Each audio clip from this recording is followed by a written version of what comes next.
بالله من الشيطان الرجيم بسم الله الرحمن الرحيم اللهم صل على محمد وعلى آل محمد كما صليت على إبراهيم وعلى آل إبراهيم إنك حميد مجيد اللهم بارك على محمد وعلى آل محمد كما باركت على إبراهيم وعلى آل إبراهيم إنك حميد مجيد تفسير القرآن باللغة العربية الفصحى چونکہ قرآن پا عربی جب کے دے رسول اللہ صلی اللہ علیہ وسلم ہم عربی جب ویلا او عربو نو ظاہرہ خبر دا چو دا قرآن مجید نبا ہاگا سوک دا مفہوم اخلی او مطلب او معنی بتے اغستیشی چی پا عربی جب پوئیگی او دا عربی جبی دا پویدو دا پارا دا علوم جوڑ شوی دی صرف بویل غواړي نحو معانی بیان بدی قراءات نو دا علوم دا عربی جبی د زدکړې د پاره دي د دې علومو په وینا او په دې علومو کې د مهارت په نتیجه کې د عربی جبی ذوق پیدا کی او د عربی جبی ذوق چې دی هغه په ډکشنرو باندې یوازې نه پیدا کی چې د لغت او ډکشنری وګوري او ته وایې چې زما د عربی ژبې ذوق پیدا شو نو دا علوم او د دې علومو کې مهارت او ممارست او مزاوله د دې په نتیجه کې د عربی ژبې ذوق پیدا شي نو که سړی عربي نه وي نو عربی ژبې نه هغسې فایده بیا اغستی شي چې کوم څنګه ترې نه عربو اغسته دا غي په معانیو په مفاهیمو په مطالب باندې بیا پوهیږي دا چې کوم خلک وایي چې صرف نحو ته ساجت دی او معانی او بیان او بدی ته ساجت دی صحابه کرامو ته خود دې حاجت نو نه لږ پسې ورخواشه بیا پیغمبر ته د استاد حاجت هم نو نو بیا تم استاد مساته پیغمبر ته الله تعالی ښودلیو او صحابه کرام اغا عرب او داغی باوجود پیغمبر خدا صلی اللہ علیہ وسلم معلمو نو طریقے دادا او باقی خبر دا سوی چی اغیب دا عربی پا مذاق او پا ذوق بانی داغی فهم حاصلاو نو دیر اگدو خبرو تباجت نو نو کتم دا عربی جب ذوق او مذاق اغا شانت حاصل کی سنگ چه صحابه کرامو تا و عربو تا حاصلو نو بیا بتا تا فقط دا دی خبر ضرورتی چه دا پیغمبر خدا صلی اللہ علیہ وسلم نبزدکے دا سنت مطابق بزدکے دا اقوالو دا صحابو نبزدکے نو دا اصول دی و دا طریقہ دا خود دا کتوی چه سرپ و نحو صحابو نوویلی نو سرپ و نحو صحابو نوویلی که اغی پختو زدکولی نو دا پختو قواعد بیزدکولی بی کما جبه چې ته زده کې نو د هغه ژبې څه اصول او قواعد به زده کې یا خدا چې ته په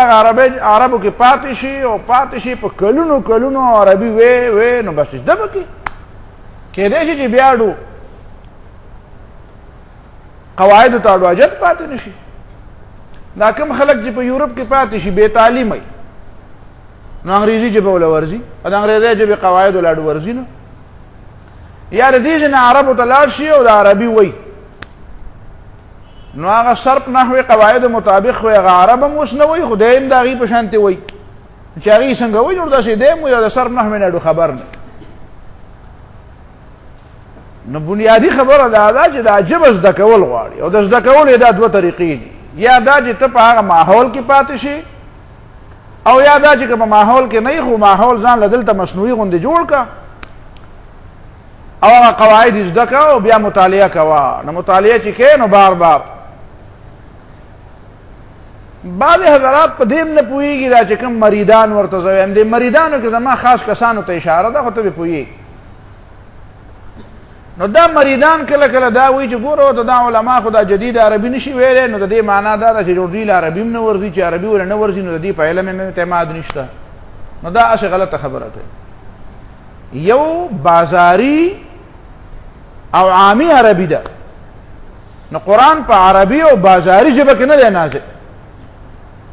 قرآن په عربی مبین کې نازل دی، بلسان عربی مبین. انن چې په اخباراتو کې او په رسالو کې کومه ژبه لیکل کېږي دا عربی مبین نه ده.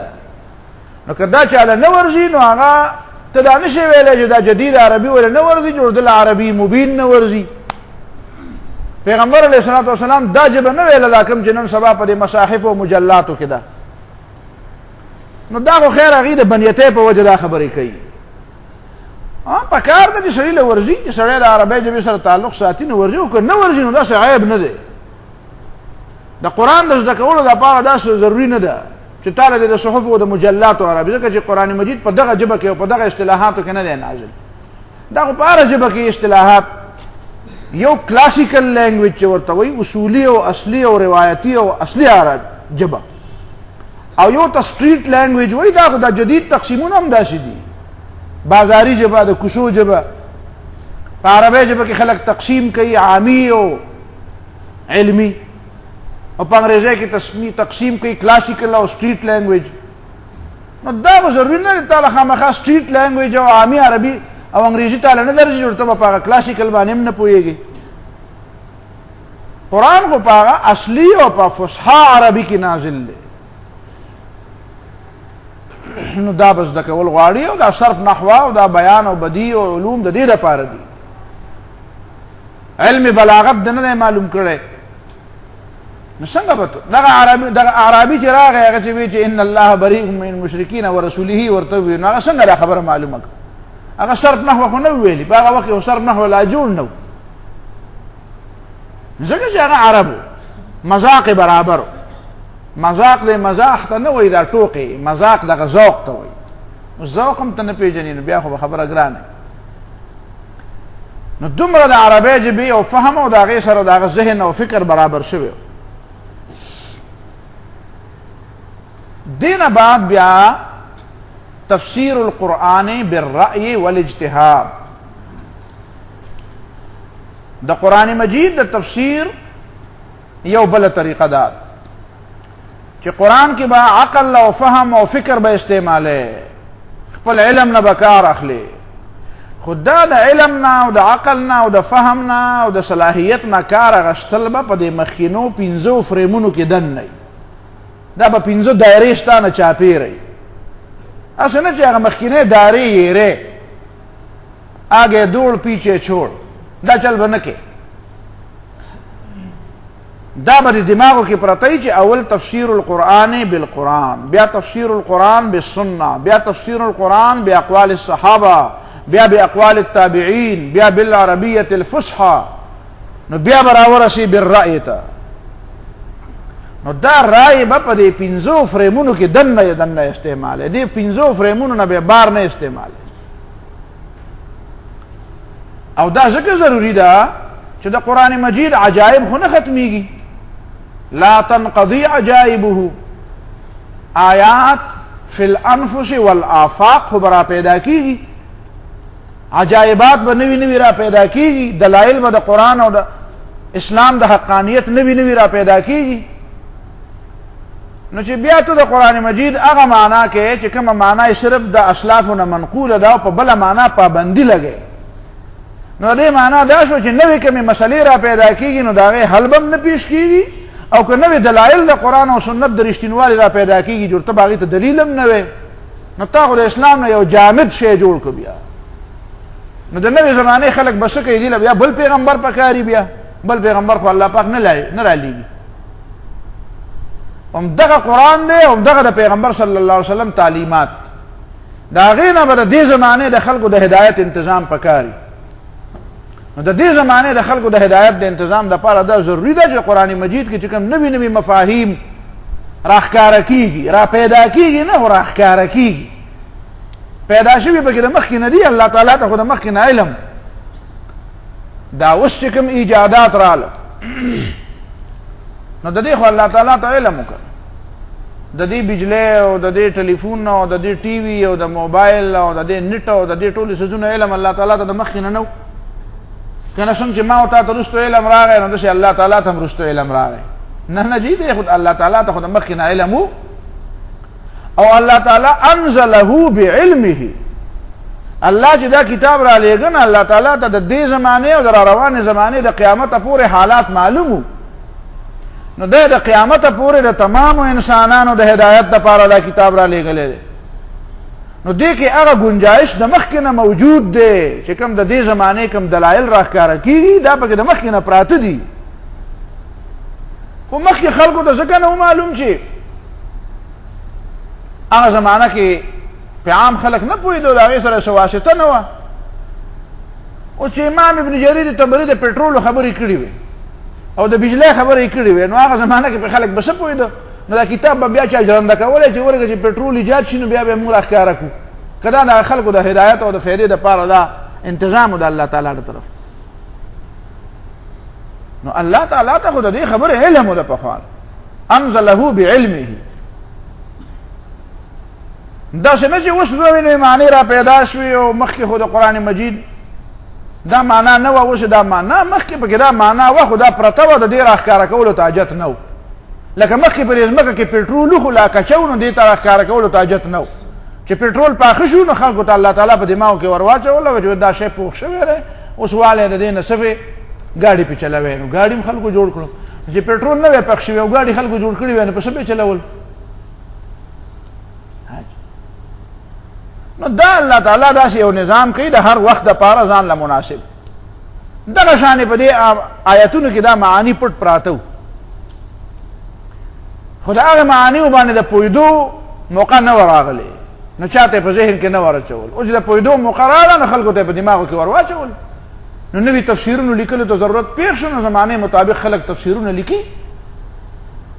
او که ته دا وایې چې نه مکه زړې خبرې به کوې او نوې به نه کوې، نو دې معنا دا چې په تفسیرونو لیکلو پابندي لګوې. نو ته په کوم دلیل باندې دا پابندي لګوې؟ دا اختیار تعالی چا درکړو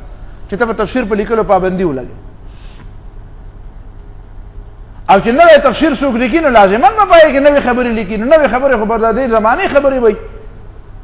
که ته یې زړې خبرې به لیکي نو زړې خبرې خو نوې نه دي، هغه نورو تفسیرونو لیکلي دي. یعنې دا خو داسې یو عامه ساده خبره ده چې په دې باندې پوهېدل څه دومره ګران کار نه دی. پته ولګېده چې تفسیر القرآن بالرای دا ډېر زیات اهم شی دی، دا ډېر ضروري کار دی. دې نه بغیر خو په دې زمانه کې خلک بیا په قرآن نه پوهېږي. لیکن بل طرف ته چې موږ ګورو نو په احادیثو کې دا راغلي دي چې تفسیر القرآن بالرای چې دی دا ګناه ده.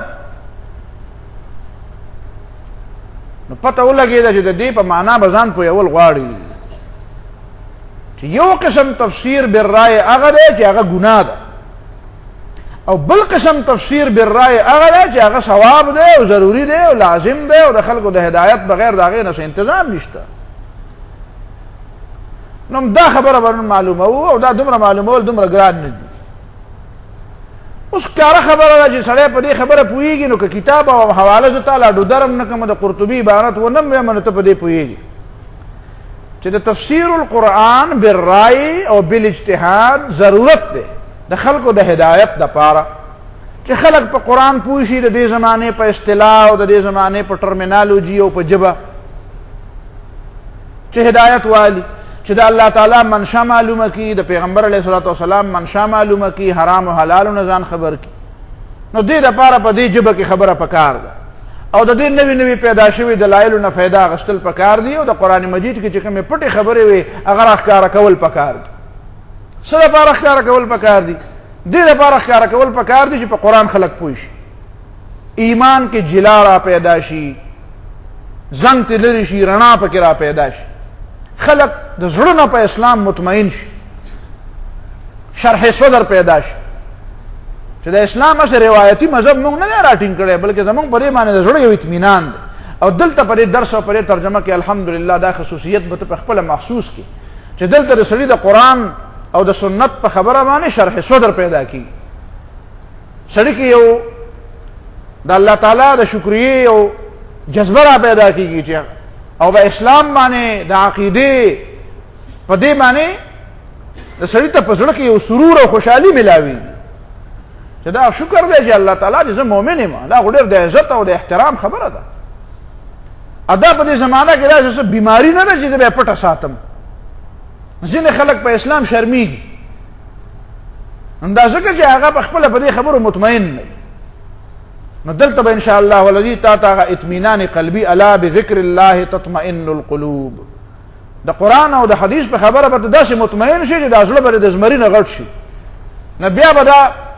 بېدینه خلک سیکولرست چې دي نو دا به تا ته خځلې او خشاک هم نه ښکاري.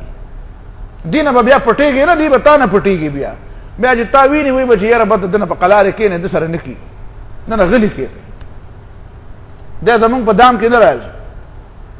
شرح صدر به حاصل شي. دا به کله حاصلېږي چې ته د دې زمانې په ژبه کې خبره باندې پوهېږي. او دا اسانه خبره. بل طرف ته په دې باندې هم سړی پوهېږي او په دې دومره لویو حوالو ته پکې حاجت نه وي. زمونږ په درس کې به ته دا یو خبره محسوسوي چې ډېرې زیاتې حوالې به دلته نه وي، چې مختلفو کتابونو د 50 کتابونو حوالې سړی په یو ترتیب، دا شی دلته نه وي. دلته به تفسیر قرطبي نه زه تا ته یو خبره را نقلم کړم. هغه دا ده چې صحابه پخوانۍ طریقه دا وه چې هغوی به د علم او فهم طرف ته توجه زیاته کوله، فهم طرف ته به زیاته توجه کوله. او وروسته چې کوم خلک را پیدا شو نو همتهم الروایه، هغوی روایت پرستي ډېره زیاته کوي. نو د روایت پرستۍ معنا دا نه ده چې روایات اغستل ښه کار نه دی. د هغې معنا دا ده چې الفاظو طرف ته زیاته توجه دومره نه ده پکار. قرآن ته خو به کوې توجه، خو نورې حوالې یادومه. ما چې د 50 کتابونو حوالې ووینو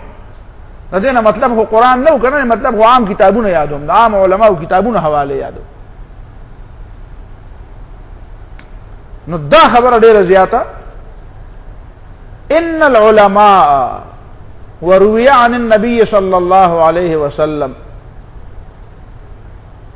د مخکې خبره ډېره زیاته اوږده کړه. هغه ځای کې اول د عبدالله بن مسعود حواله تعالی ما در کړې وه چې انا صعب علینا حفظ الفاظ القرآن، په موږ باندې د قرآن د الفاظو یادول ګران دي. وسهل علینا العمل به، او عمل کول پرې راته آسان دي. وان من بعدنا، زموږ نه وروسته به داسې خلک را پیدا شي چې یسهل علیهم حفظ القرآن، چې د قرآن یادول به ورته آساني. او ویصعب علیهم العمل به، او عمل کول به پرې ورته څه ګران وي. لکه زموږ زمانه دې وروسته دی وایي بیا وی عن مجاهد عن ابن عمر كان الفاضل من اصحاب رسول الله صلى الله عليه وسلم، د صحابه کرامو کې د ټولو نه لوی علم والا بسوکو فی صدر هذه الامه، د دې امت په ابتدایي زمانه کې چې لا يحفظ من القرآن الا السوره او نحوها، یو سورت او یا خوشابه او یادو. او ورزق العمل بالقرآن، او عمل په قرآن باندې ورته معلوم یادول یادوم. علم خو به د ټول قرآنو داسې نه چې ته دا بله خبره وکړې. دا به درته زه د المستطرف په حواله باندې خبره وکړم چې دا بعضې خلک چې دا مشهوره کړې ده چې یاره جي علم لږ او عمل ډېر، دا دروغجنه خبره ده. علم لږ او عمل ډېر، چې علم لږي نو عمل به پې څنګه ډېري؟ عمل خو علم غواړي. داسې وایه چې علم ډېر پکار دی اگر چې عمل لږي. عمل دا علم مطابق عمل خو دا ډیروالی او کموالی خو ځان له یو خبره ده. قرآن د ډیروالی د عمل خبره کوي که د حسن د عمل خبره کوي؟ څه وایي لیبلوکم ایکم اکثر عملا، که داسې وایي چې لیبلوکم ایکم احسن عملا. تاسو په سورة ملک کې کوم یو ټکی وایي؟ اکثرو وایه که احسنو وایه؟ دا دې خلکو څه مشهوره کړې ده چې یاره علم لږ خو عمل، یاره جي په یو الف لام میم چې د عمل وکړو، دا په الف لام میم اډو عمل نه کېږي. داسې ټکی پکې رسار کړی چې هغه اډو د عمل دی نه. څه پوه شئ په الف لام میم کې څه آرام شوي دي او څه پکې پرست شوي دي. او د عقیدې سره تعلق ساتي نو بس چې د الله تعالی کوم مراد دی دغه درست دی. نو دا نو المستطرف والا به زه تا ته یو حدیث پیش کړم، دلته اوس ما نه دی راوړی، دا ما ته سبا آیات کې انشاءالله چې تعالی المستطرف را چې د علم د لږ عمل سره ډېر علم ډېره فایده کوي، او د ډېر عمل سره لږ علم هیڅ فایده نه کوي. ځکه چې کېدای شي هغه عمل دی څه عمل نه وي. اسه بکانی غړې نو پر ډیروالی او په اسلام کې دا یو بل خبره وکړو دا چې کله به جمهوریت باندې ردونه کوو کنه به مغربي جمهوریت نو هغه ځای کې به دا خبره راځي چې اسلام د معیار قائل دی د مقدار نه دی قائل د اسلام په نسبت قدر د کوالټي دی د کوانټیټي نه دی 200 خر ډیر قیمت لري که یو انسان ډیر قیمت لري ها نو خو 200 دي نو 200 خی که یو خی دا چې اصل ته دا چې مې ته نه ویل او د څه مې ته ویلې چې 200 خی که یو خی چې تاسو به څه ویل اوس لا پته ولګي الګا 200 خی که یو خی کله یو خی کله 200 خی سب وایي چې په پښتو خو پته وای د دینه لګي چې هغه یو څه شی دی هغه 200 وسدي کنه کوي خبره همیشه یوم نه خو همیشه 200 هم نه خو څه کوي خبره وای کوالټي ته وګورو څه ته وګورو که په دې یو کې کوالټي د 200 نه ډیره و نو بیا ته دا یو خله او که په دې 200 کې کوانټیټي هم ډیره ده مقدار هم ډیر دی او معیار هم ډیر نو بیا خود د 200 ته خدي بیا پوهیږي په پښتو باندې کنه پوهیږي نو اصل خبره په څه کې ده په ویلیو کې ده قیمت بانکینګ چې چا ویلې کنه بانکینګ نو الته په دې بانکینګ کې یو بنیادی نقطه پارس کی کنه په دې بانکینګ کې یو بنیادی نقطه ده هغه ته ویټیجز وی ویټیجز وزنونه نو التم ټول خبره د ویټیجز نه راتابېږي د ویلیو نه الته او هغه ویلیو نه وي هغه ته ویټیج وزن وته وي قیمت ورته نه وي مقدار ورته وي نو کله کله د سړی پیسې داغه مقدار یو امر یو کله امر پیسې خو 20 लाख रुपए د یو سړی په بانک کې پرتی دي او 20 लाख रुपए د بل سړی په بانک کې پرتی دي بلکې د یو 20 लाख پرتی دي او د یو بل 20 کروڑ پرتی دي خو د بانک په نسبت دغه 20 लाख روپو ویټیج زیات دی او دغه 20 کروڑ ویټیج نشته شته خو دغه 20 लाख عمر نه دی تاسو به وایي دا څنګه مې په دې وسته نه پوي دا ځان لپ دا تی به زر تب به تی ضربت اذا جاء خو دومره به پوي شو چې ویټیج یو شی دی وزن الته ګوري دا ایسره خپل سکیل یو خپل پیمانه ده هغه ته چې ورواچي نو پته پکې ولګي چې د دې وزن څومره دی او د دې وزن څومره دی نو بهر حال خبره مې کوم ځای نه کوم ځای ته راوسته اسلام د معیار قائل دی گریز از طرز جمهوری غلام پخت فکری شو که از مغزه 200 خر فکر انسانی نمی آید 200 خرو مزغه چې راجمه کې نو د یو انسان مزغه ته جوړیږي نه جوړیږي نو دا مو وایي چې مقدار چې دی دا معیار دی مقدار معیار نه دی مقدار معیار نه نو خبر داره چې اکثر عملای و نوې شوی احسن عملا نو علم ورسره خو الفاظ یادول نه کول الفاظ یادول نه ټول قران به ورته یاد نه و معنا او مفهوم ورته معلوم ځکه چې وی به کنه قران کې به وی ته به چې تا چې وختي وی چې الفاظ ته نو یاد نه معنا ورته څنګه یادونه مې په یاد او ته نو یاد او په کتاب کې به وی قران به په کتاب کې به وی کنه په قران کې به لوست کړ قرآن خو ګوره مکتوب د ابتدا نه و بل یو نقطه ډیره مزیدار نقطه بیا وروسته ما معلومه کړه چې قرآن مجید د اولنې ورځې نه لیکلی شوی او ځکه خو د مکې خلکو په اعتراض کړی وقالوا اساطیر الاولین اکتتبها فهي تملى عليه بکرة واصیلا د مکې خلکو دا اعتراض کړی په پیغمبر باندې چې اساطیر الاولین د پخوانو خلکو قصې را جمع کړي دي او اکتتبها به لیکلي نو هغه پرې باندې ویل دي لیکلي هغه مشرکین ته پته و چې د مکه کې دا قرآن لیکلی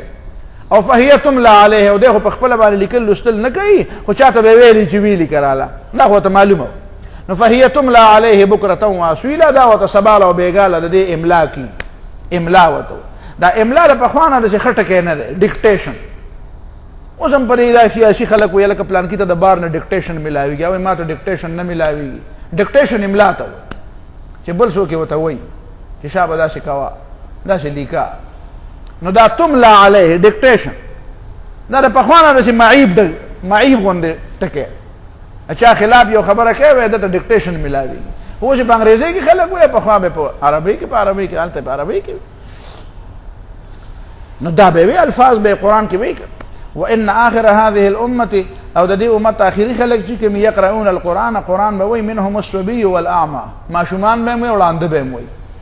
و یو پیج دی او یو پیجی دی داسې وایي که نه وایي داسې خلک څنګه وایي پخوا به پیج ړوند ته وایي ځکه چې هر ړوند به حافظ نو بیا به چا تپوس وکړي چې هلکه ځینې ړانده خو داسې دي چې هغې له قرآن نه دی معلوم دی دا دوه قسمه دی یو پیج دی یو پیجي دی نه پیجي دی ته وایي چې ړوند دی او پیج دی ته وایي چې قرآن ورته معلوم دا د عوامو ځان له لغت دا لغت العوام دی پوهېږم په خبره پخوا چې دا کوم په لغات کې ډېر ماهرین دي به ناشنا د فرهنګ اصفیه خبره تا ته ما کړې ده مولانا سید احمد دهلوي هغه پکې باغ لغات النساء یو بل شی دی هغه وایي ځینې اصطلاحات د سړیو ځینې اصطلاحات د ښځو نو هغه به لغات نو هغه په دې لغت کې په دې اردو کې دا هم وایي دا د دربار لغت دی دا د عوامو لغت دی دا د تاجرانو لغت دی دا د فلانکیانو لغت دی دا پکې د ښځو لغت دی د ښځو لغت ځان لري دوی ځان له اصطلاحات او کېدای شي داسې لغت د دې ځان لري چې هغه ډېر چاته ویلی نه وي تا ته یې نه وایي ته ورته ډېر مینت وکړې هم تا ته یې نه ښایي ځان له لغت یې دا وایي څه پوه شي په پښتو نو منهم الصبي والاعمى اپیجي به هم وایي او معشوم به هم زده ماشومان یو قرآن یاد لیکن ولا يرزقون العمل به دا عمل قسمت پکې عمل روزی نه دا عمل توفیقی نه او دین رستو بیا معاذ بن جبل وی اعلموا ما شئتم ان تعلموا علم حاصل کے فلن یأجرکم اللہ بعلمه حتی تعملوا علم سر اجر علم الاویگی چپاگا علم عملی وقال ابن عبد البر وروي عن النبي صلى الله عليه وسلم من قول معاذ من رواية عباد بن عبد الصمد وفيه زيادة يوبل زيادة پک اغد پارا میں دا زیرہ وڑا ہوا اگر زیادت پک دا دے دا ابن عبد البر پہ حوالہ چی ان العلماء همتهم الدراية ان العلماء همتهم الدراية علماء دیتا ہوئی چی دا خبری با مطلب زان پوئی کی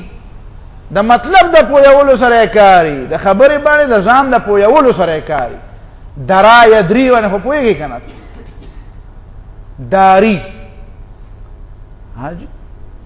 ویقوی فی الدرایات داروها اپا دے مراحہ کیوں کہ پسیشی کیوں مراحہ کیوں دارو دارن عالم تاوی دارن داریون دے ان العلماء همتهم الدراية دا علماء مقصد سی درایت دا خبری با مطلب با نظام پویو او ان السفهاء همتهم الرواية وان السفهاء همتهم الرواية او قمقلان چی کمی آغاوی بس مالا خودیر حوالے پکار دی پلان کی دالی کلیو پلان کی سپای دالی کلیو پلان کی دالی کلیو اچھا راجمہ کی نو صفر جمع صفر جمع صفر جمع صفر صفر اسم بیا مونږ ته پر یونیورسټو کې دا معلوم دي دا چې پر یونیورسټو کې دا ډېر په قره قوره کې ګرځي که نه او دا په 20 او په 21 ګریډ کې وم زه دغه 21 او 22 ګریډونه مونږ ته افر شوي وو مونږ پرې نوک والي دي داسې پوهېږې په خبره ته پسې ګرځي او مونږ ته افر شوي پرې نوک هم والي داسې شی نه دی نو هغه به چې کتاب کې مضامین لیکي چې مضامین لیکي نو بس راجمه بکي نو پلان کې دا او چې ورته وګورې نو د څلورو نو به ټول نه وي پوهېږم املوک دی املوک اتور املوک نه او بزو والي نو که لوی ډېری وي نو ټول له 5 روپو نه وي نو ډېر شو نشي چل ډېرې حواله نو دا وان السفهاء ټکی یاد ساته همتهم الروايه بل ډېرې حوالې نقل ډېرې حوالې نو دا مې ته دې دپاره وویل چې دلته زمونږ په درسونو کې ګوره دا شی نشته ډېرې حوالې بې ځایه نه دي دې ته حاجت نشته ښې دي چې چاته دا معلومي او دا معلومي خو زما مزاج داسې نه دی زما مزاج دا دی زه د خبرې په ته باندې ځان هم د پویولو کوشش کوم او ستا د پویولو کوشش هم کوم نو خبره دا زده کول غواړي چې دا خو به په ته خبره باندې خو به ځان پوهې نو هغه پویول دا دی چې یا بل پهلو باندې ته ځان پوهېږي چې که د تفسیر القرآن بالرای دا معنی چې یاره خو بس آیات مې ووی او زما پکې یو مطلب دی او زما یې دا معنا وکړه. او کله کله د سړي په زړه کې یو خپل مقصد یې رانیولی او د هغې مقصد دپاره بیا دلیل یي نه، نو چې دلیل نه یي نو دنه څوک تپوس وکړي چې دلیل کوم دی، نو ده ته د قرآن نه مخکې د مخکې نه د قرآن نه دغه خبره اغوستې نه وي، د حدیث نه یې راغوستې، دا ذهن یې د مخکې نه د قرآن او د حدیث نه یې جوړ کړی، ذهن یې مخکې په بله وجه جوړي. بله وجه هر څه چې یا د جهالت په وجه او یا د چا پیر په وجه یا د چا مرید په وجه یا د چا شیخ په وجه یا د چا امیر او حمیر په وجه یا د چا ډلې په څه وجه یي، چا ولا ذهن جوړ کړی چې ته په اعتراض وکړې دا خبره خو دې غلطه وکړه، نو ذهن خو دله مخکې بل چا جوړ کړی په بله وجه، او ته ورته چې دا په شریعت کې دا خبره غلطه ده، نو په دې پیریان راشي بیا نو یو ګوټ ته منډه وایي بل ګوټ ته منډه وایي، لکه پیشو چې سړی په کور کې راګیرږي او هغه د دیوالونو ته ټوپونه وایي، دی هم داسې ټوپونه شروع کړي، نو بیا چرته په لاس کې ولا یو آیت راشي او د هغې معنا دغه نه وي، خو دی خو ګیري او ډوبنے والے کو تنکے کا سہارا، نو دی هغه آیت د خپل غرض فاسد دپاره پیش کړي، نو دې ته تفسیر بالرای وایي. نو په دې خو ته عام بغیر د حوالې نه هم پوهېږي چې خلا قرآن مجید د دې دپاره دی چې ته به ذهن د قرآن نه نه جوړی، خو چې بیا کله راګیر شي نو بیا به د هغې نه بعض ځان له دلایل ګوري، نو دا قرآن جوړ زما په خیال تا نه دوړې د شنډلو دپاره راغلی دی چې په تا کې مې دوړې لګېدلي دا به دنه شنډي، داسې د صفایې برش خو نه دی. قرآن خو د دې دپاره راغلی دی چې اولا به ته ذهن د دې قرآن نه جوړی، تا ته ما هغه بله ورځ وي چې غونډارې منډارې به نه وي،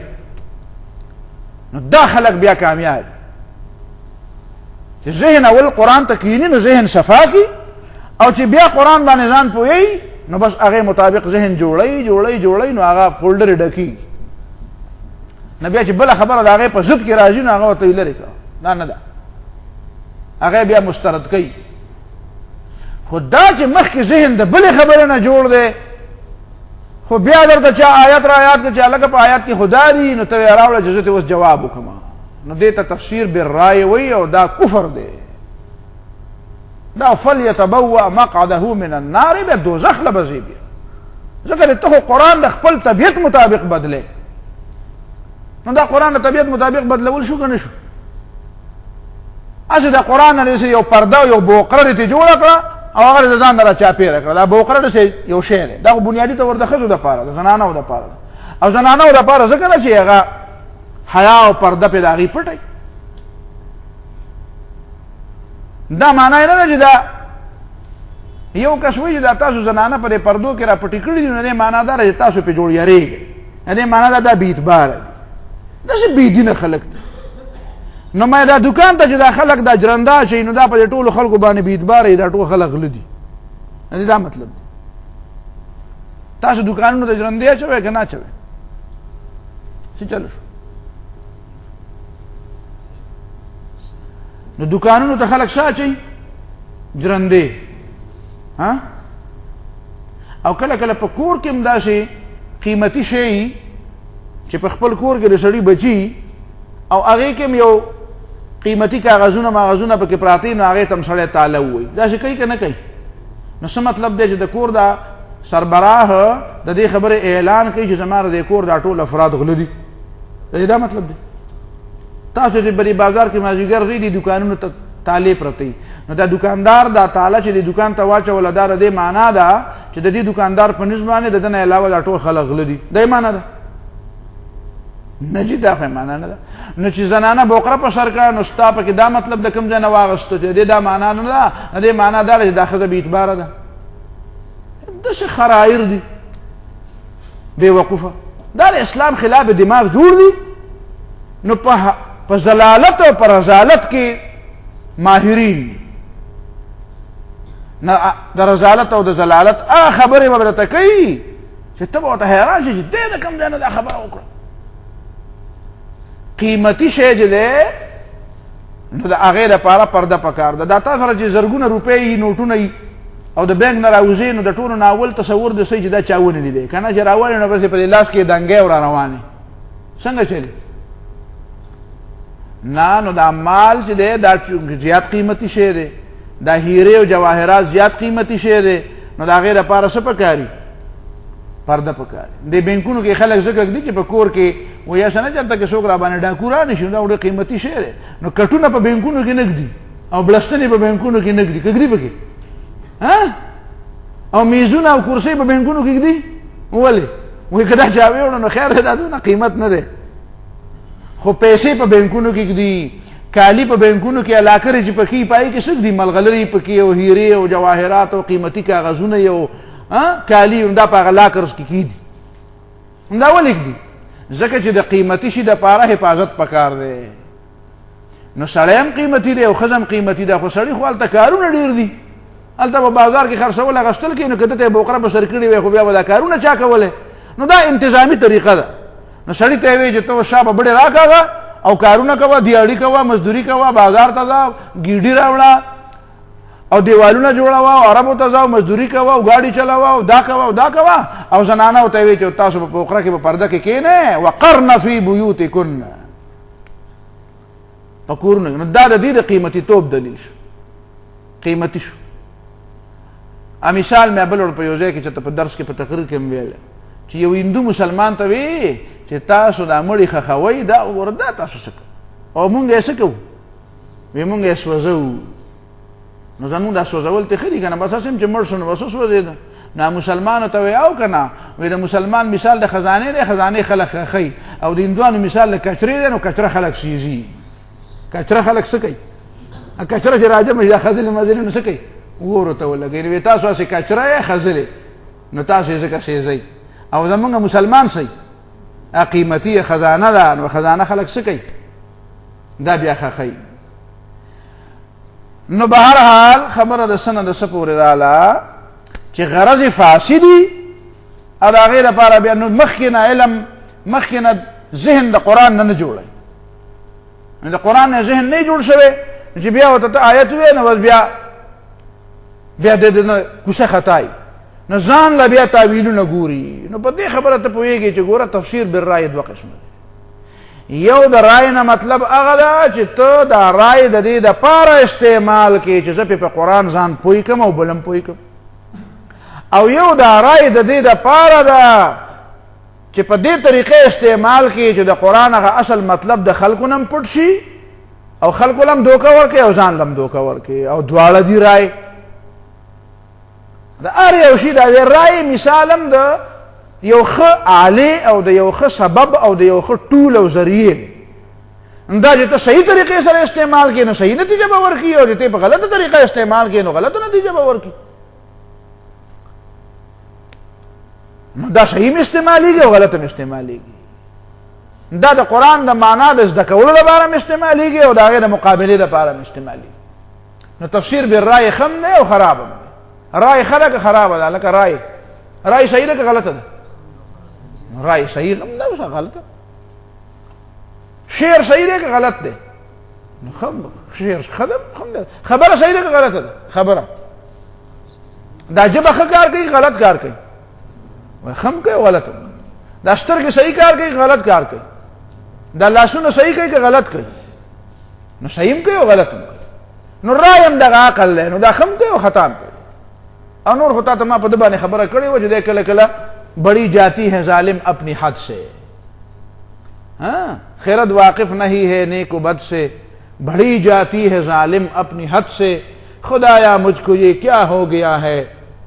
خرد بیزار دل سے دل خرد سے. دا عقل کو سڑے کلا کلا خراب ہے. ذکر ہو اقبال وہی خرد کی گتھیاں سلجھا چکا میں، ادین مخ کی وہی عطا اسلاف کا جذبے درون کر. وای چې د اسلاف او هغه پخوانی ایمان نه دی مولا اقا مال راکوي. په دې اوسنۍ زمانه کې خدا هر څه مصنوعي غونته کړي، چالاکه خلک را پیدا شوي دي، ایمان پکې ټکی نه او دعوه د ایماندار چا نه ډېره کوي. نو هغه ځکه وایي چې عطا اسلاف کا جذبې درون کر.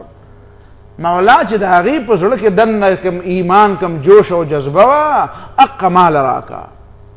او شریکی زمره لا یحزنون کر، په هغې اولیاء و مؤمنینو کې مې شامل کړه چې د هغې په باره کې تا ویلي دي چې لا خوف علیهم ولا هم یحزنون. الا ان اولیاء الله لا خوف علیہم ولا هم یحزنون الذین آمنوا وکانوا یتقون. یہ پارے کے میں شامل کا. او خرد کی گتھیاں سلجھا چکا میں دا عقل خطول غٹے میں پرانستے ہمیں اوکت للتا خو اسم نشتا نو میرے مولا مجھے صاحب جنو کر. نو دا خو پویا او ذکر خیدہ خبرہ کولا چی دا عقل رانے کئی. نو عقل خو ما تاتوی خود دا عام حواس دا حواس خود آغا نوکران دی.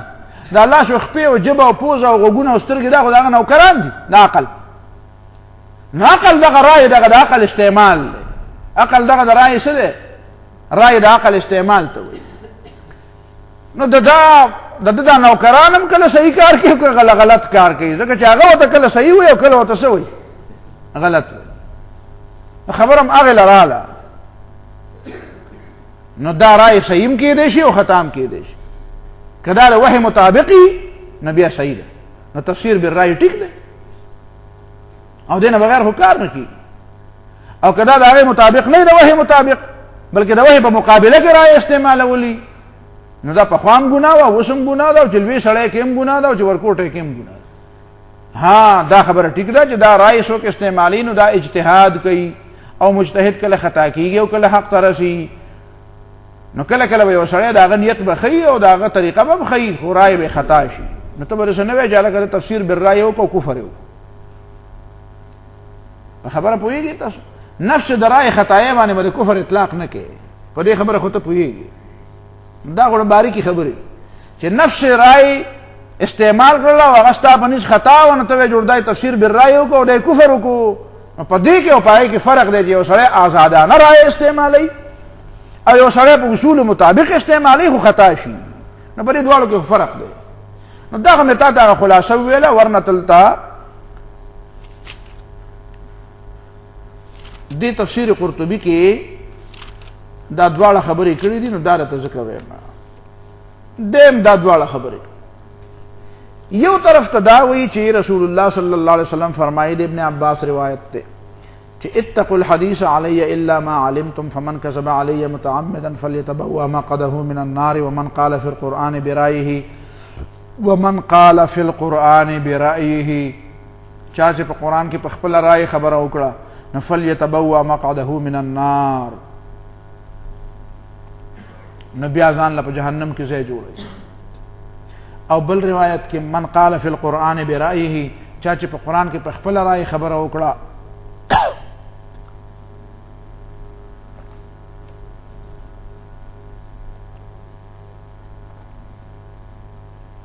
او فاصواب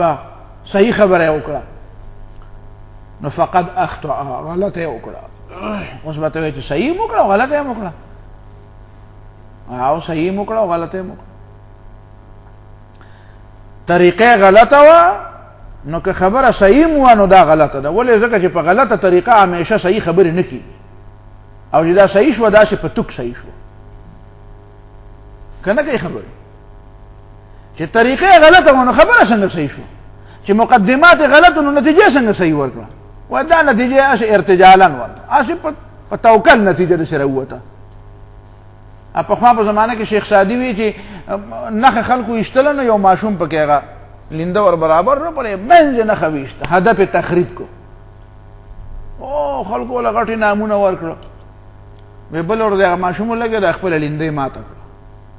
وی بس دیزا نور مقابل خلقو تو خدای دے غرق نگتا اوڈیل وی نم گھٹ لے وی دا چل لے دا نم میں سی پتوک کی گھٹ لے او کبل اور بیا مقابلہ وا سی پتوک صحیح شوی نو بیا یا ٹکی گی یا بن ٹکی گی نو بس ما بانا جوڑا دا نو زه به یم چې هلکه ما په خپله لینده باندې ما په ډېره مناسبه طریقه جوړه کړې وه اوس هغه لینده نشته بس زه نښې نشم ویشتی بس دغه یو نوم مې یو ځل ګټلی چا هوښیار ورته خبره کړې تاسو په خبره ورسېد نو دغسې په توک صحیح شوه نو طریقې غلطه وي نو چې په توک صحیح شي دغه ته اډو صحیح نه وایي صحیح دې ته وایي چې طریقې صحیح او چې طریقې صحیح نو بیا که فرض کا اډو ختم شي نو اللہ تعالیٰ پہ اجر ورکی الحاکم اذا اجتہد فاخطأ فله اجر چی خطا شي نو بیا ورته اجر ملاوي او دې کې د فقهاو غوره مسلیم دي لکه زه به هغه مسله لږه غوندې په بل رنګ کې پیش کړم په بل انداز کې مطلب هم تا پوهول یو شی دی فرض که دا چشمي دي دا زما دي خو ما نه چشمې روکې شوې. نو د بل چا چشمې پرتې وې خو چې ما ورته وکتل نو ما وې جا جوړ زما هغه دي، نو چې ما واغېستې په جیب کې مې کېښودې، نو ما ګناه وکړه که ثواب صحیح کار مې وکړو، صحیح کار مې وکړو. ځکه زما دا عقیده وه ما نه چشمې روکې شوې وې او ما یې دا زما هغه دي، خو په منځ کې پردۍ وي. نو چې بیا وروسته پته ولګي چې پردۍ وې بیا زه پې ګناهګار نه یم، بل له بیا ورکړم، به خپلې بیا ګورم. خو چې زما نه چشمې ورکې شوې نه وي او دا چشمې را سره په جیب کې پرتي او د دې په شانې چشمې وینم او بیا پې دعوا وکړم چې دا زما دي، یا زما دا عقیده چې زما نه چشمې نه دي ورکې شوي، حقیقت کې رانه ورکې شوي دي، خو زما دا عقیده ده چې نه دي ورکې شوي. او بیا زه وګورم دا چشمې او همدقه چشمې، خو زما عقیده دا چې زما نه نه دي ورکې شوي او دیم زما، او بیا راوالم، نو کار مې غلط وکړو که صحیح؟ فاصواب فاخطأ، فاصواب فاخطأ دغه ته وایي چشمې مې خپلې راواغېستې خو کار مې غلط وکړو، ځکه زما خو دا خیال دی زما نه دي ورکې شوي، نو چې نه دي ورکې شوي نو ولې دې راغېستې؟ خبرې نه کوي. نو دا بنیادی خبره ده. او دا هلته بیا په نکاح کې یو مسله راځي، بیا په فقه کې وایه زه دا ټولې مسلې داسې په دا کله کله زه داسې په اشاراتو کې بعضې خبرې وکړم، کلي دغه مسلې زه ټولې په کنایاتو کې وایم، زه په دې کې تصریحات نه وایم، زما عادت دا نه دی. نو هلته د نکاح یو مسله وه نو هغه ما په بل انداز کې وویل. نو دا خبره بنیادي ذهن کې کېنوئ چې طریقې خطا وه، نو ځکه اصوابه نتیجې خو صحیح ورکړه خو فاخطأ، الله تعالی په اجر نه ورکوي، ځکه اجر یوازې په نیت نه ملاویږي، په هغه طریقه هم ملاویږي. طریقه به هم د پیغمبر او د سنت نه زده کوي. او دا تفصیل به انشاءالله په قل یا ایها الکافرون په تشریح کې راشي، سوره الکافرون کې هلته به ښه تشریح راشي. نو دا خبره ذهن کې کېنول غواړي چې فلیتبوأ مقعده من النار او فاصاب فاخطأ. من قال في القرآن دی وی معنی دا ده واصحهما معنى، وی د دې احادیثو صحیح معنا دا ده، بل معنا هم چا کړې ده خو د هغه دواړو نه ښه معنا دا ده چې من قال في القرآن قولا، چا چې د قرآن په باره کې یو خبره وکړه او یعلم ان الحق غیره، او په دې ښه پوهېده چې حق په دا بله خبره کې دی خو ده پکې د ځانه دا و، نو فلیتبوأ مقعده من النار. دا هم د تفسیر القرآن بالرأی یو معنا ده چې ده ته ښه پته وي چې دا یې معنا نه ده او معنا دا بله ټیک ده، خو دی دغه معنا نه بیانوي او د ځانه بله معنا بیانوي، نو فلیتبوأ مقعده من النار دا مطلب شو. بل چا دا معنا کړې ده او دا ډېره مزیداره معنا ده. فحمل بعض اهل العلم هذا الحديث على ان الرأي معني به الهوى، معني به الهوى، در رأي نه مطلب خواهش نفس ده. نو من فسر القرآن برأيه، چا چې تفسیر د قرآن کو برأيه معنی طبق هواه، د خپل خواهش مطابق. د دې معنا دا چې څنګه تاسو ما چې مخکې نه د یو فکر دی یو شی خوښ دی او دا خوښ شي دپاره دی لګیا دی چې دا ستا ولې دا فلان کې خبره خوښه ده، نو دی د خپل خواهش مطابق څه ووایي، نو دا دی ارأیت من اتخذ الهه هواه، نو دا دی تفسیر القرآن بالرأی. دام خمالا من قال فی القرآن قولا یوافق هواه، چې په قرآن کې داسې خبره وکړي او داسې معنی وکړي چې دا د خواهش مطابقي، او لم یاخذه عن ائمه السلف، او دغه رای او دا خبره د ائمه نه یغستی، نو فاصاب فقد اخطا، نو کده صحیح معنا مو کړو نو غلطه وکړه، ځکه دغه بنیاد خواهش وګرځاو، بنیاد قرآن نه ګرځاو، قرآن د خواهش نه راتاوه، پکار ده چې خواهش د قرآن نه راتاو کړی،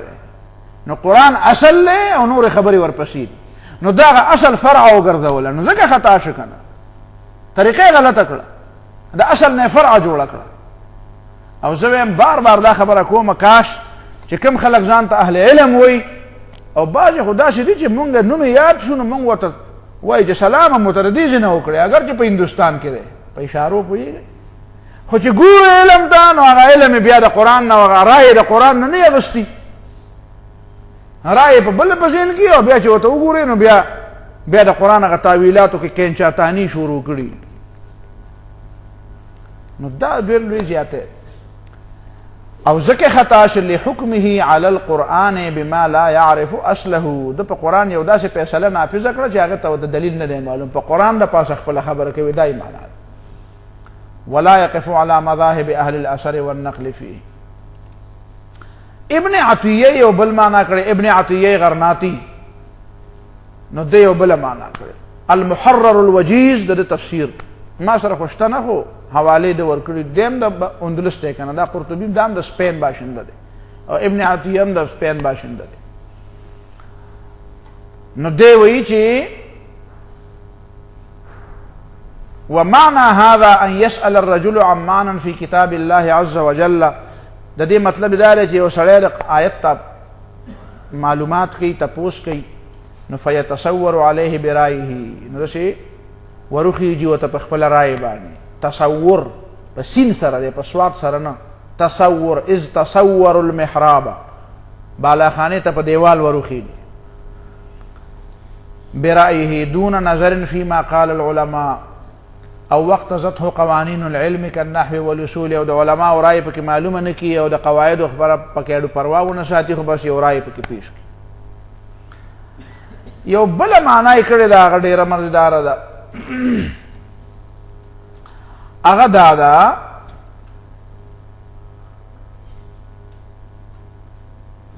چې دی وایي چې ګوره قرآن مجید کې خو به فهم او تدبر نه به کار الی. ځکه چې رسول الله صلی الله علیه وسلم عبدالله ابن عباس ته دعا کړې چې اللهم علمه التأویل، اللهم فقهه فی الدین. الله تعالی په دین کې ولا جوړه پوهه ورکړي او په تاویل پوهه کې. نو عبدالله ابن عباس د نبی رسول الله صلی الله علیه وسلم نه تاویل نه زده کړي، نو بیا پکې د دې دعا څه معنا وه؟ نو د دې دعا معنا دا ده کنه چې دله دا پوهه ورکړي چې دی په دې پوهې په نتیجه کې د دې قرآن مجید نه نور معانی راوباسي. نو دغه به تفسیر بالرأی نه، خدا چونکې د هغه قواعدو او د ضوابطو مطابق دی، نو نبي علیه السلام ورته هغسې دعا وکړه.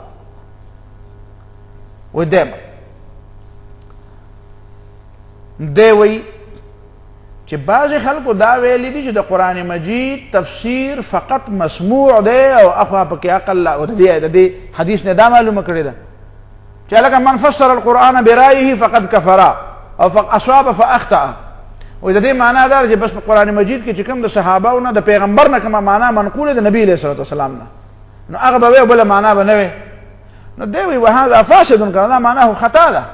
وی لأن النهي عن تفسير القرآن لا يخلو، دا نهي بخاري نه اما ان يكون المراد به الاقتصار عن النقل والمسموع وترك الاستنباط، یا به دا معنی د پیغمبر نه دی واوري دغه ټیک دا او باقی به ټول نه کې استنباط نه کې. او المراد به امر آخر، یا به نه بل معنا مرادي. وباطل ان يكون المراد به الا يتكلم احد في القرآن الا بما سمعه. دا خبر خو باطل ده چې سړی په قرآن کې هغه خبره کوي چې د حدیث نه اوریدلی، که د حدیث نه اوریدلی دا معنا به نه کوي. ولی فإن الصحابة رضي الله عنهم قد قرأوا القرآن، صحابه چې قرآن لوستو او واختلفوا في تفسيره على وجوه، او د یو بل سره په تفسیر کې اختلاف کو، نو بل به حدیث پیش کړی وی کنه، نو بیا به چا اختلاف کړی خو پته ولګېده چې دا اختلاف معنا دا چې یو په خپله رای خبره کوله او بل په خپله رای خبره کوله او رای مختلفې وي. نحن بما عندنا وانت بما عندك راض والرای مختلف. دا هر چا ځان له ځان له خوښوي. ومن مذهبي حب الديار لأهلها وللناس فيما يعشقون مذاهب. دا هر چا ځان له ځان له رای په یو مسله کې. وليس كل ما قالوه سمعوه من النبي صلى الله عليه وسلم. او صحابه چې په آیت په تفسیر کې کومې خبرې کولې دا خو ټول د پیغمبر علیه السلام نه وی اورېدلې. ولې؟ فإن النبي صلى الله عليه وسلم دعا لابن عباس، نبی علیہ السلام د عبدالله ابن عباس دپاره دعا وکړه چې اللهم فقهه في الدين وعلمه التاويل. نو فإن كان التاويل مسموعا، کله تاویل دغه مسموع ته ویل کړه تنزیل په شانته نه، فما فائده تخصیصه بذلك. بیا په دې کې د عبدالله ابن عباس د تخصیص څه معنا ده؟ بیا خو هر چا ته معلوم دی. نو دا دعا به د په حق څنګه قبليږي؟ څه مطلب دی چې دی به په دغه مسموعاتو پوهېږي، بل څوک به نه پوهېږي، او په دې خو ټول پوهېږي. فإن كل التأويل مسموعا كالتنزيل فما فائدة تخصيصه وهذا بين لا إشكال فيه. وی اصل کی خبر دادا چی ای یکون له فی الشیء رای، دې معنا دا نه تفسیر بالرای مطلقا ممنوع، دې معنا دا چې د سړي په یو شي کې یو رای، په یو معامله کې د سړي یو ذهن جوړي د مخکې نه، تا ته ما وی چا جوړ کړی په څه وجه، او الیه میل من تبعه وهواه، او د طبیعت هم دغه طرف ته ور متوجه او د خواهش هم دغه طرف ته مایلی. نو فیتأول القرآن بیر د قرآن معنا کوي علی وفق رأیه وهواه، څنګه چې د رای ده او څنګه چې د خواهش ده. ولی لیحتج علی تصحیح غرضه، چې د خپل فاسد غرض د صحیح کولو لپاره یو دلیل را پیدا کی. او ولو لم یکن له ذلك الرأي والهوى، او که دغه رای او خواهش نه وي نو لکان لا یلوح له من القرآن ذلك المعنى، بیا به د قرآن په آیت کې دغه معنا نه ښکارې ده. که دا غرض نه نو د قرآن د آیت نه بیا دته دا معنا نه راښکاره کېده، خدا ورته ځکه راښکاره شوی دی د غرض دی په غرض پسې ګرځي، نو غرض والا خو لیونی، نو دا خو اصل روغې نه روغ یو معنا په یو ځای کې نه مینه دی تر وباسي، وی دا معنا ده. او هذا النوع يكون تارة مع العلم، دا کله کله سره د علم نم سره دا کار کوي. کالذي يحتج ببعض آيات القرآن على تصحيح بدعتي، لکه بعض بدعتيان د خپل غرض په تصحیح باندې څه کوي، دا شی استدلال کوي. نو ګوره ورته لکه بعضې تاسو به اورېدلي چې وایي لکه قرآن مجید کې الله تعالی وایي قل ادعوا الله او ادعوا الرحمن، دا الله تعالی نه دعاګانې غواړي. ادعو صيغه د جمع ده، نو دعا بعد السنت په هيئت اجتماعي ته ثابته شوه، لکه چې ادعو معنا د الله تعالی نه دعا غواړي، او دا ادعو صيغه د جمع ده، نو دې معنا چې په جمع دعا غواړي، وایي ته ثابته نشوه په آیت کې. ادعو صيغه د جمع نه ده، نو وایته چې ادعو صيغه د جمع ده، او کلوا واشربوا صيغه د جمع ده، نو کلوا واشربوا د ټول دنیا مسلمانان یو ځای ته راغونډېږي ډوډۍ خوري، نو بیا په جازونو کې کېنه یا څوک به عربو ته ځي او څوک به امریکې ته ځي، په مخه ډوډۍ لوي او ته کوم ځای ته راغونډېږي، لکه ځکه چې کلوا واشربوا خو د جمع صيغه ده. نو کته وای جنانه دومره لری لری نه ما خدای یو دیر داخله کو کنه دا به کوم ځای ته راغونډېږي، نو څه وای نو دا ځکه چې دی بدعتي دی چقړ دی، نو دته چا په مزګو کې ویل چې لکه په سنت په درې دواګانې فرض دي، بعضی ګر دوای خیر سلامتی ایمان شکست کو پار غلبه الاسلام، ها نو دا پکې په بار بار وای. نو دا درې دواګانې راته، نو چې ته ته د کم ځای نه لکه مخکې د حدیث نو وګورې په حدیثو کې ثابتېږي که نه ثابتېږي، نو ذهن هغسې جوړ که، او که ستا ذهن مخکې بل چا جوړ کړی نو بیا به کله یو دلیل وایي کله به بل دلیل، دی نه ته مثالونه وایي صبر وکړه. نو دا مطلب شو. وهو يعلم ودته خپته ده چې انه ليس المراد بالآية ذلك، دا مطلب نه دی، ولكن مقصوده د مطلب دا دی ان يلبس على خصمه، چې په خپل خصم باندې التباس را پیدا کی، خپل دشمن د مناظره کوي کنه، پړ وړ کوي، څه شي کوي، پړ وړ خو خلک غرق پر کړ، نو هغه کې خو بیا دروغ. وتارة يكون مع الجهل، او کله کله دی جاهل له ذکر داسې چل کوي. وذلك اذا كانت الآية محتملة، آیت کې خو احتمالي فيميل فهمه الى الوجه الذي يوافق غرضه، د ذهن هغه طرف ته لاړ شي د غرض پکې کم یو کې دی، او يرجح ذلك الجانب برأيه وهواه، د دقه له ترجیح ورکړي چې کم تر ده هغه خواهش څنګه داغه مطابق دی. فيكون قد فسر برأيه، نو د دې دا مطلب دی د دوو سړو تفسیر د قرآن کو په سبانه پرای باندې. ولولا رأيه لما كان يترجح عنده ذلك الوجه. وتارة يكون له غرض صحيح، بل خبرم پکې واوره تفسیر القرآن بالرأي او بل معنام کوي، وی کله کله د سړي غرض صحیح فيطلب دلیلا من القرآن، نو د قرآن نه دلیل طلب کی، ويستدل عليه بما يعلم انه ما اريد به، او د استدلال کی بما يعلم انه ما اريد به، چې د تخپته چې د آیت دا معنا نه ده، او دوی زما مطلب خو ټیک دی، نو مطلب دې ټیک دی، خدا کم دلیل چې ولته راوړي دغه دلیل خو د دې لپاره نه دی، او ته د دې لپاره وې او ستا په بریتو ګوتې وې چې زما مطلب خو ټیک دی، ما ته په دې ثواب ملاويږي، او الټه تفسیر القرآن بالرأي وکړو نو ګناه دی وکړو، فليتبوأ مقعده من النار، دوزخ له لاړې. یوازې د نیت په صحیح کېدو باندې هو کار نه کېږي که نه، یوازې د نیت هغه بوډۍ څنګه نیت صحیح و که نه و صحیح هغه پخوا په دې کتابونو کې وو په هغه نفت څه کې په مفید الطالبین کې وو قصه وه و یو بادشاه باز ساتلی و نو هغه باز چېرته والوته نو د یو بوډۍ کره نو بادشاه پسې سړي ګرځول نو هغه بوډۍ غریبه ساده ښځه به وه مخلصه وه خو مخلص یو مخلص په سواد سره او یو مخلص په سین سره دا لس پکې د انګریزي هغه دی بون لس مخلص نو معنا دا ده چې نشته پکې مخ پکې نشته مخ معافي پوهېږې په خبره باندې نو دا بوډۍ غریبه خو اخلاص په پکې و خو مخ هم پکې معافي و نو هغې چې وکتو نو هغې خو چرګه لیدلې وه او باز یې نه و لیدلی نو د باز خو دا مخوک هم کږی او دا پنج هم کږي ځکه خو په ښکار کوي هغه د چرګې په شانتې بډیران خو نه ګرځي چې دا نه دغه خوري نو دې غریبې ته څه پته و دې خو وایي چې دا چرګه ده نو راونیولو هغه باز یې راونیولو دا مخوک وایي دا غریب به د لوږې نه مړې وي ګوره دا مخوک یې راکږه شوې ده نو هغه مخوک یې ترې پرې کړه د چرګې په شانتې وله نه یې کړه مخوکه پلنه یې کړه وله او هغه پنجې منجې چې وي هغه یې هم ترې پرې کړې وایي چې دا د چرګې پنجې خو داسې نه وي نو بادشاه پسې خلک ګرځول نو هغه باز د هغه بوډۍ کره پیدا کړ چې پیدا یې کړو نو هغه باز چې ورته وکتل نو باز غریب خو هغه یې غرق کړی او د ښځې اخلاص وکړه دشمني وه ورسره په اخلاص یې غرق کړی و په اخلاص یې باز څه کړی و غرق کړی نو هغه بادشاه وی چې داسې چلو کوي چې دا باز په دې بازار کې ګرځوئ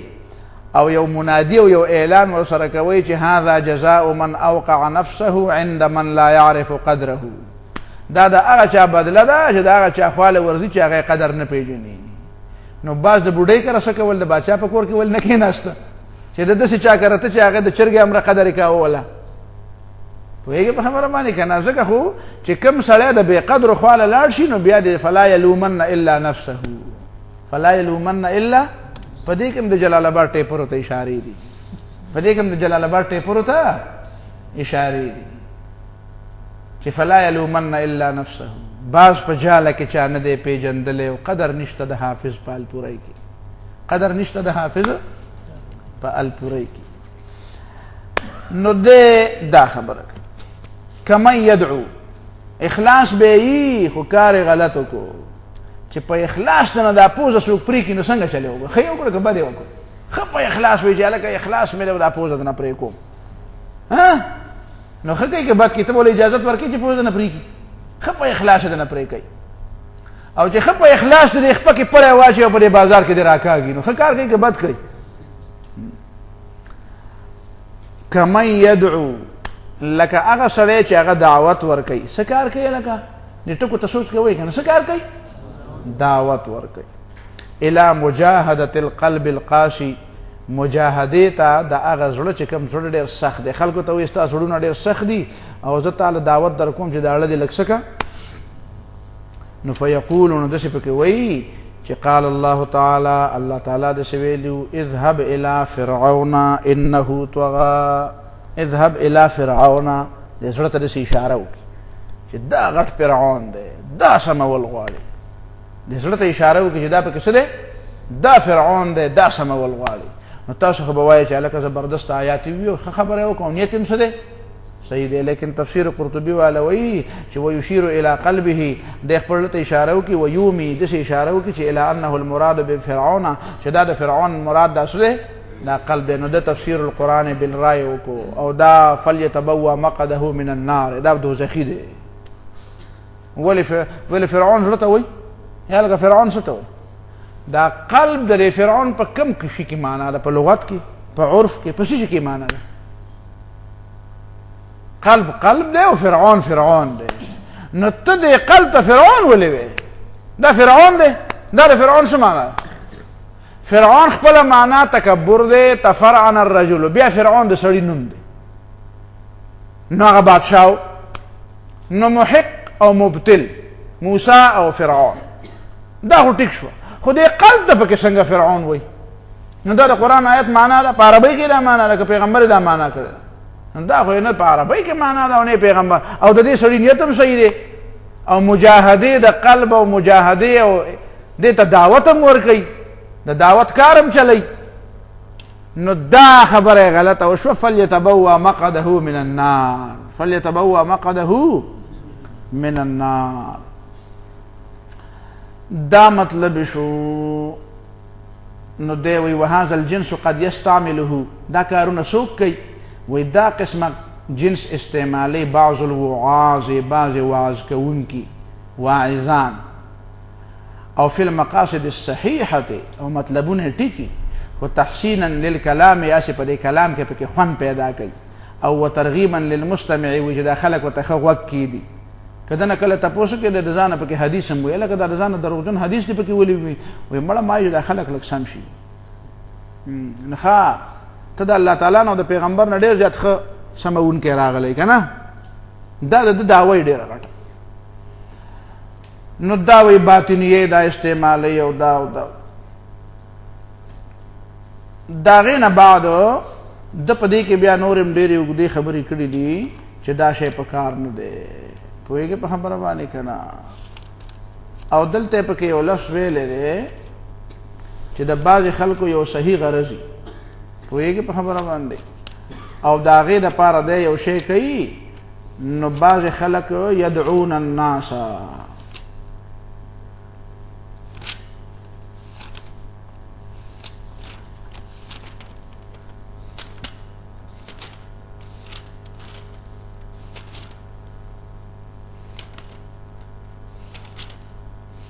دا به چېرته بل ځای راشي اوس به چېرته چا په زړه کې څه یره وي نو هغه شی پټ شي چېرته پوهېږې په خبره کنې په هغې کې یو لفظ و هغه مې درته وی چې بعضې خلک دا کار کوي چې خلک را غواړي په خبره باندې پوه شوې څه شي ته دلته پکې د پښتو ټکی هم راغلی وقال حبیب بن ابي ثابت كنا نسميه دروغجن وایي په خبره باندې پښتو ښه ژبه ده که نه هغه د په کتاب په قرطبي کې هم راغلی وایي حبیب ابن ثابت وایي چې موږ به ابو صالح مولا د ام هاني ته دروغجن وایي سبب مو ته وایي وایي دروغجن وایي والدروغجن هو الكذاب بلغة الفرس وایي د ایرانیانو په ژبه کې دروغجن څه ته وایي زموږ د پښتو ورته پته نه وه ګنې دا به پکې لیکلی وي دروغجن اوس دې نه اخوا بل یو لفظ دی هغې باندې سوچ کوو نو يدعون الناس الى فضائل الاعمال یو لفظ پکې راغلی و خو ډېر وروستو دی چېرته کې زه اوس خامخا یو زه را پیدا کوم نو که ته عرض دا دی را پیدا شو باب التنبیه على احادیث وضعت في فضل سور القرآن وغیره ځینې خلکو نیت ښیي نو د ځانه احادیث جوړوي وایي د خیره سره اسم نه ومه خو چې داسې چل مې وکړو که نه یو څه ورځې نو بس د ځانه د خدای فضل دی حدیث هم جوړولی شم دا ما په مخکې چا ویلي وایي زه اسم نه وم هسې غوښو کې ومه خو دومره ورځې مې چې چل وم خدای خبر څه چل پې کړی نو وایي چې دا چل مې وکړو د خدای فضل دی د ځانه حدیث هم جوړولی شم نو دی وایي لا التفات لما وضعه الواضعون دې ته غوږ مږ ده چې د خلکو د ځانه کمې خبرې جوړې کړي دي واختلقه المختلقون د ځانه را پیدا کړي دي من الاحاديث الكاذبه دروغجن احادیث والاخبار الباطله او دا څه دپاره کړي فی فضل سور القرآن وغیر ذلک د قرآن د سورتونو په فضیلت کې او د منځونو او د روجو او د څه او د څه په فضیلت کې من فضائل الاعمال د دې نه ځان له فوټو سټیټ والی خجی بیا ورپسې ومنهم قوم ځینې پکې داسې خلک هم دي وضعوا الحدیث لهون د خواهشاتو دپاره احادیث جوړ کړي دي یدعون الناس الیه او خلک هغې ته رابړي ومنهم جماعت او یو بل جماعت دی ومنهم جماعت پورا ډله ده او جماعت دی وضعوا الحدیث او د ځانې حدیثونه جوړ کړي دي حسبتا د ثواب دپاره کما زعمو په خپل نیت کې د دې حدیثو او په پیغمبر باندې په دروغ جوړولو کې مطلب څه دی ثواب ګوره جماعت او حسبتا او يدعون الناس خلق لدعوت ورکی الى فضائل الاعمال. تاسو یو طالب را پاسې دا غځنه چې دا عبارت ته غلط خو نه ویم چرته دا د څه څه کوي ما چې بعد یو مولوی صاحب خدای دې وبخي هغه ته شاګردان ناسو نو چې هغه به یو عبارت وي نو بیا به شاګردانو کې به ته چا وی چې یاره دا عبارت به ولې څه درو کوم او کتاب به ته بیا پټ کړو نو ورځه هغه کار نه کوم ښا څوک چې وایي چې دا الفاظ په دې کتاب کې نشته د نو راشه دا وګورئ. ومنهم جماعة وزعوا الحديث حدیث دغه جماعت والا او د ځانه جوړ کړي حسبتا د ثواب د پاره نیتونه خدي د بوډای بچي ا بوډای نیت خو غنو نیتونه خدي کما زعموا په خپل نیت کې د دیو د خیال لږ زمون نیت ټیک دین مونږ به وایو چې نیت ټیک دی خو يدعون الناس رابل خلق سشتا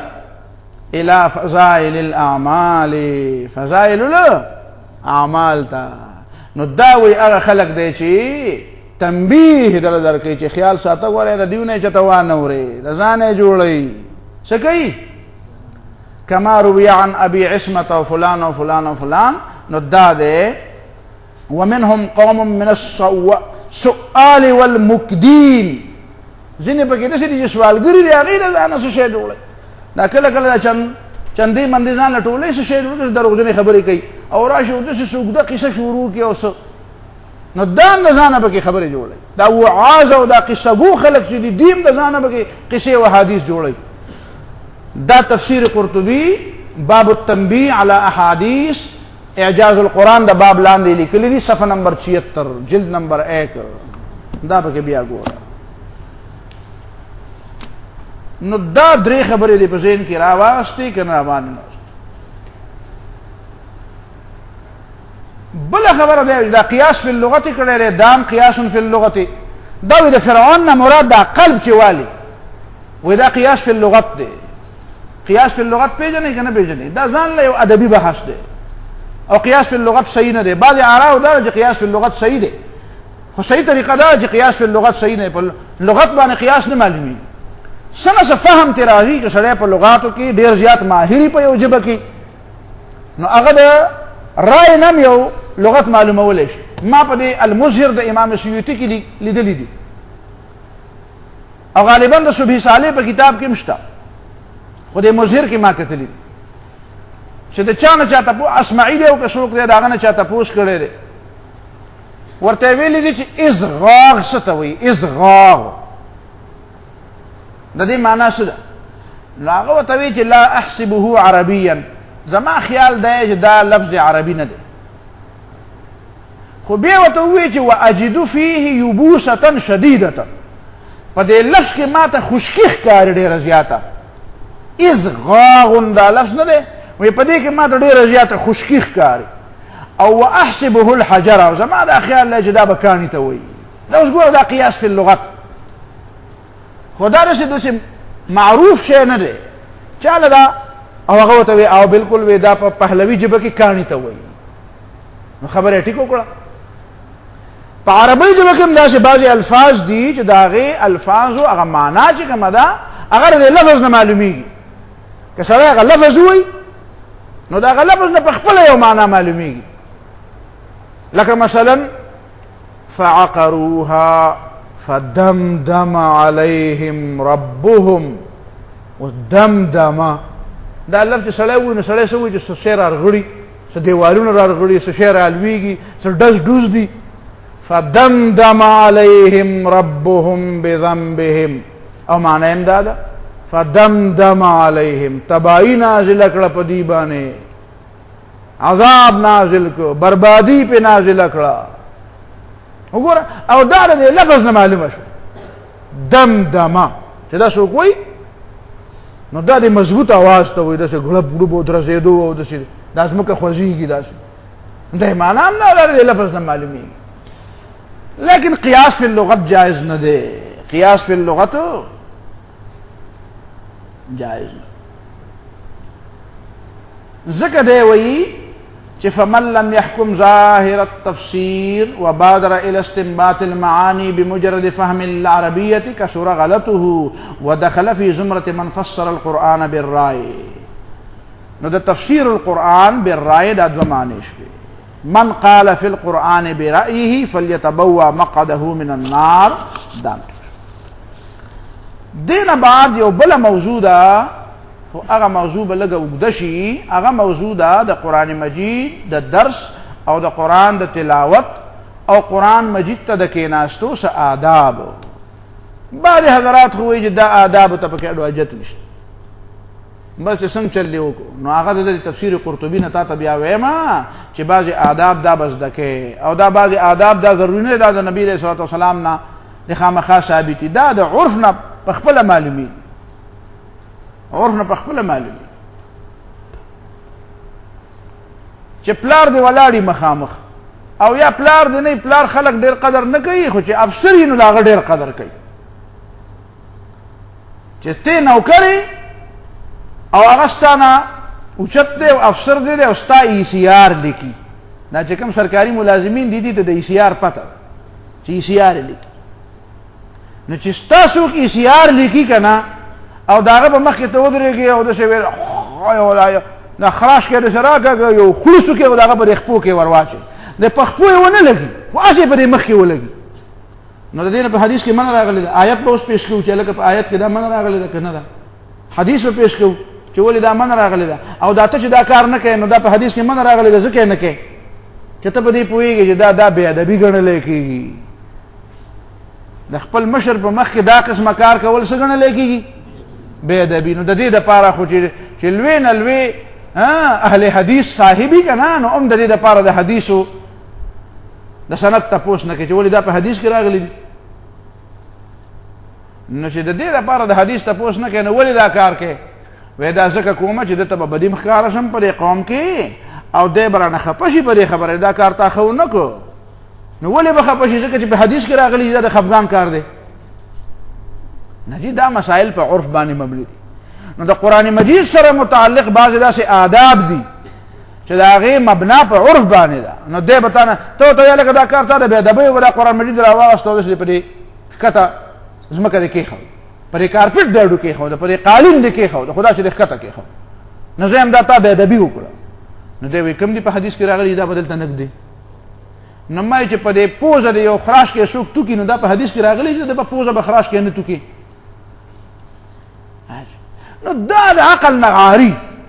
کله به قرآن مجید راوالي نو دا به شرط رسې کېږي. دی عربو کې دا چل دی، بعض ټول عرب خو نه دي، عرب خو ښه خلک هم پکې دی او خراب هر قسمه پکې دي، هر چا کې هر قسمه خلک. داسې کم قوم دی چې ټول ښه دي او داسې کم قوم دی چې ټول خراب دي. لیسو سواء، ټول خو برابر نه دي. نو په هغې کې بعضې داسې جاهلان یو ځل ما ته یاد دي په حرم شریف کې دا د کجورو ډبې داسې دومره ډبې کجوري پکې د پلاستیک ډبې، لکه دلته چې مړه ده هغه فالوده نه خرڅېږي په بازار کې، د فالودې یو ډبې هم داسې وي که نه، پلاستیک ډبې داسې څلور ګوټې، نو داسې یو ډبې د کجوري. نو کجورو خالی ډبې وو. نو د حرم کې زه په اعتکاف کې ناست وم په رمضان کې، نو هغه چې پرېوتم نو هغه ډبې مې سر ته کېښود. نو یو عربي ما ته وایي چې دا د ډبې د سر نه لرې که؟ ما ولې؟ وایي دا خو د کجورو ډبې دی. نو ما یې کجوري پکې نشته، او که د کجورو هم شو نسي چلو شوی نه، دا خو بې ادبي ده. ما ته خو قرآن سر ته ږدې وې، په کوم حدیث کې راغلي دي چې قرآن سر ته یې ښودل ناروا دي؟ ما دا په کوم حدیث کې راغلي دي چې کجورو ډبې سر ته یې ښودل ناروا دي؟ یعنې په کجورو دي د قرآن نه غټ ایمان دی، ځکه چې کجوره نه وي نو د لوږې مرې، او که قرآن و که نه و. نو دا کوم قسم عقل دی؟ قرآن سر ته یې ښوده نو ما دا مږده دا په کوم حدیث کې راغلي؟ نه ما دا په کوم حدیث کې راغلي؟ خو ستا په دماغو کې دا راغلی دی چې دا ادب دی او دا زما رزق دی. نو د کجورو نه خو دومره متاثر دا ستا رزق دی، او دلته به مونږ هم غرق پر کړو. خجورې په خلکو تقسیمې او په جوماتونو کې راله جګړې جوړې کړي، کمبلې باندې راله جګړې جوړې کړي. نو دا کار خو کوې، او چې قرآن سر ته په کوم حدیث کې راغلی دی چې دا ګناه ده؟ نو ما خو یو سړي ته ډېره سخته خبره کړې وه، خو زه اوس تا ته نه کوم. ځکه چې ته خو هغه خبرې نه کوې که نه، چې بیا کولې نه بیا ورته کوم. پوهېږم خبره باندې په کوم حدیث کې راده، کوم حدیث نه دا ثابته شوه. نو چې تا ته یو سړی داسې ووایي که نه چې هغه خبره د ادب د قرآن سره تعلق وي، دا د کوم حدیث نه ثابته شوه؟ وایي ستا پلار څوک دی؟ نو هغه به وایي چې فلان کیری وایي دا د کوم حدیث نه ثابته دی؟ دا ستا پلار، دا به راته په حدیث ثابته یې که نه؟ دا د پلار نه دی. نو دا ټول خبره خو د حدیثونو ثابتې نه، بس ټیک ده. هغه یو سړي ته وی چې ما فعل ابوک بحماره، ستا پلار د خپل خر سره څه وکړو؟ هغه وی باعه. نو هغه وی باعه که باعه؟ وی نه باعه. وی ولې؟ وی تا ولې وی چې بحماره؟ وی هلته خو بې وه که نه. نو وی په باعه کې بحماره کې بې ده، نه په باعه کې بې نه ده څه. باعک تجر و باعه لا تجر. ستا بې به جر ورکوي او زما دا بې نه ورکوي، زما بې ستا د بې نه څه کمه ده. پوهېږې په پښتو باندې؟ نو وی په کوم حدیث کې راغلی دی چې قرآن به سر ته نږدې او قرآن ته به خپې کې؟ هغلته قرآن پورې ده ورته خپې کړي، دی دلته په کټ کې ناست قرآن په ځمکه پروت دی. وایي لکه دا بد کار دی، دا مه کوه. دا په کوم حدیث کې راغلی دی چې داسې مه کوه؟ یا به داسې خپې کړي دلته به قرآن مجید پروت، یا کعبې ته خپې کړي، قبلې ته خپې کړي او داسې پروت دي. هلته مخامخ کعبه دی ورته پروت دی، داسې خپې ورته غځولي. ته ورته دا کار مه کوه، دا خو بېادبي ده. په کوم حدیث کې راغلی دی؟ نه بس سیده ته د پلار تپوس کوه، وایي پلار دې څوک دی؟ وایي فلان کې. په کوم حدیث کې راغلی؟ دا عرف دی، دا د ادبیاتو څه طریقه؟ دا ادبیات دی، عرف ته ادب او سوء ادب دا عرف کې ده. په عرف کې دا خبرې بدې ښکاري. نو چې د چا نه د تنخوا ده او د چا د په لاس کې ECR دی، نو د هغه په مخ کې خو ټیټې زره ټټ هم نه کوې. نو دا په حدیث کې راغلي. نو د الله تعالی نه حیا نه درځي، د قرآن نه د حیا نه درځي، د دې کعبې نه د حیا نه درځي. نو آداب و لحاظ به ساتي، او چې چا کې ادب نه وي که نه، هغه له خدای علم هم نه ورکوي، او که علم له ورم کړي پای کې بیا قدر نه وي، پای کې بیا څه برکت نه وي پکې. بې ادب محروم بود از فضل رب. ادب نو آداب د دې لحاظ به ساتي، د قرآن به ادب کې، د جماعت به ادب کې، د کعبې به ادب کې، د قبلې به ادب کې، د استاد به ادب کې. پوهېږې په خبره باندې؟ نو دا خبرې د آداب سره تعلق ساتي، او دا معروفې خبرې، دا صحیح معروفې خبرې په کوم حدیث کې راغلي دي چې دا به کوې؟ پوهېږې په خبره؟ نو دا په دې کې راغلي دي. وایه نور هم ډېرې خبرې دي چې په حدیث کې نشته، که نه کوي خبرې. نو دا علم ورته نه معلوم، علم ورته نه معلوم، خو څه وایي بس دوه درې ټکي زده کړي او چرچرې کړي، هغه کجورې دومره خبرې کوي چې ته به حیران شي، او کمبلې دومره زبردسته چارج یې پکې چې دومره چارج په کمپیوټر کې هم نه وي، لکه په دې کې چې پر یو دړی کجورې څومره چارج اچولی، او یا پکې یو کمبل چې دی څومره چارج شوی. نو په کمبلو چارج شوی، نو ما سره به ته بیا خبرې نه کوي. پوهېږې دلته خو په کمبلو څوک نه چارج شوی، اوس کمبلې تقسیموي او کجورې. زي بس. واخر دعوانا الحمد لله.